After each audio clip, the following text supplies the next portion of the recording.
Hi ಎಲ್ರಿಗೂ ನಮಸ್ತೆ, welcome back to Rupashree lifestyle blogs in Kannada. ಇನ್ನೂ ನನ್ನ ಚಾನಲ್ಗೆ ಹೋಗಿ ಬೆಲ್ ಐಕಾನ್ನ ಕ್ಲಿಕ್ ಮಾಡಿಲ್ಲ ಅವರು ಲೈಕ್ ಮಾಡಿ, ಶೇರ್ ಮಾಡಿ, ಕಮೆಂಟ್ ಮಾಡಿ, ಮರಿದೆ ಸಬ್ಸ್ಕ್ರೈಬ್ ಮಾಡಿ. 31 ಡೇಸ್ ಚಾಲೆಂಜ್ ಹಾಕಿದ್ದೆ. ಡೇ 1 ಅಷ್ಟೇ ನಾನು ಮಾಡೋಕ್ಕಾಗಿದ್ದು, ಬಿಕಾಸ್ 2 ದಿನ ಗ್ಯಾಪ್ ಆಯಿತು. ಗ್ಯಾಪ್ ಆಗೋಕ್ಕೆ ಕಾರಣ ನಮ್ಮ ಅಂಕಲ್ದಿ ಹೊಸ್ದಾಗಿ ಜಾಯ್ನ್ ಆಗಿದ್ದರು. ಅವರು ಫ್ರಾಡ್ ಮಾಡಿಬಿಟ್ಟು 20,000 ಎತ್ಕೊಂಡು ಹೋಗ್ಬಿಟ್ಟಿದ್ದಾರೆ. ಹಂಗಾಗಿ ಸ್ವಲ್ಪ ಸ್ಟೇಷನು ಅದು ಇದು ಸ್ವಲ್ಪ ಆ ಕಡೆ ಈ ಕಡೆ ಓಡಾಡಬೇಕಾಗಿತ್ತು. ಹಂಗಾಗಿ ವ್ಲಾಗ್ಸ್ ಮಾಡೋಕ್ಕಾಗಲಿಲ್ಲ. ಸಕ್ಕ ಡಿಸಪಾಯಿಂಟೆಡ್ ಆಗಿದೆ. ಯಾರನ್ನ ನಂಬಬೇಕು ಯಾರನ್ನ ನಂಬಾರ್ದು ಈಗಿನ ಕಾಲದಲ್ಲಿ ಗೊತ್ತಾಗ್ತಾನೇ ಇಲ್ಲ. ಎಕ್ಸ್ಪೀರಿಯನ್ಸ್ ಪರ್ಸನ್ ಅಂತ ಅಂದ್ಕೊಂಡು ನನಗೂ ಕಷ್ಟ ಆಗೋಲ್ಲ, ಟ್ರೈನ್ ಅಪ್ ಮಾಡೋ ಅವಶ್ಯಕತೆ ಇಲ್ಲ ಅಂದ್ಬಿಟ್ಟು ಕೆಲಸ ಕೊಟ್ಟಿದ್ದೆ. ಬಟ್ ಸೀರಿಯಸ್ಲಿ ನನಗೆ ಮೋಸ ಮಾಡಿಬಿಟ್ಟು ಹೋಗ್ಬಿಟ್ರು. ಎಲ್ಲ ದೇವ್ರು ನೋಡ್ಕೊಳ್ಳಿ ಅಂತ ಹೇಳ್ತೀನಿ. ಅದರಿಂದ 2 ದಿನ ವ್ಲಾಗ್ಸ್ ಮಾಡೋಕ್ಕಾಗಲಿಲ್ಲ. ನಿಮ್ಮೆಲ್ರಿಗೂ ಸಾರಿ ಕೇಳ್ತೀನಿ.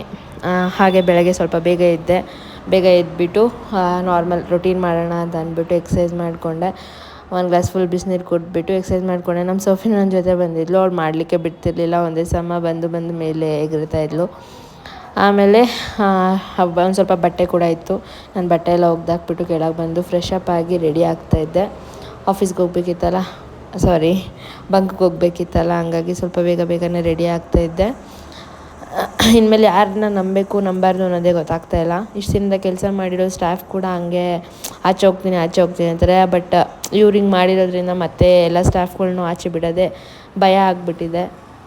ಏಕೆಂದರೆ ಯಾವಾಗ ಯಾರು ಯಾವ ಥರ ಚೇಂಜ್ ಆಗ್ತಾರೆ ಏನೂ ಗೊತ್ತಾಗಲ್ಲ ಅಲ್ವಾ, ದುಡ್ಡಿನ ವಿಷಯ ಅಂತ ಅಂದಮೇಲೆ. ಹಾಗಾಗಿ ಇನ್ಮೇಲೆ ಕೇರ್ಫುಲ್ಲಾಗಿರೋಣ ಅಂತ ಅಂದ್ಕೊಂಡು ನಾನೇ ಧೈರ್ಯ ತೊಗೊಂಡು ವೆಲ್ಕಮ್ ಬ್ಯಾಕ್ ಆಗಿದ್ದೀನಿ ನನ್ನ ಚಾನಲ್ಗೆ. Thank you for supporting, watching. ನಿಮಗೆ ಡಿಸಪಾಯಿಂಟ್ ಮಾಡಿದರೆ ಸಾರಿ. ಹಾಗೆ ಹೊರಟೆ ಬಂಕ್ಗೆ, ಕೆಲಸ ಇದ್ದಿದ್ದ ಕಾರಣ ಸ್ವಲ್ಪ ಬೇಗ ಕೆಲಸ ಮುಗಿಸ್ದೆ, ಅಷ್ಟಾಗ್ತಿತ್ತು.